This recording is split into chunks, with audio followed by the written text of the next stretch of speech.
पद्मिनी भद्रे आयुरारोग्यदायिने हर्षवल्ली निवासाय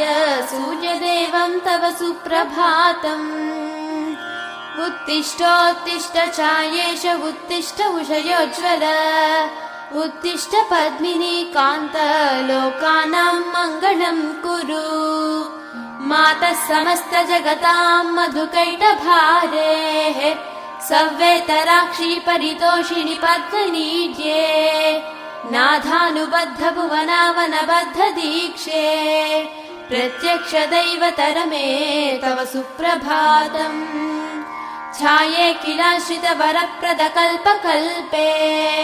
विस्वाप्तधाम निलयामल दिव्यभासे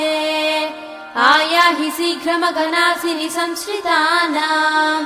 श्रीसूर्यदैवतरमे तव सुप्रभातम्।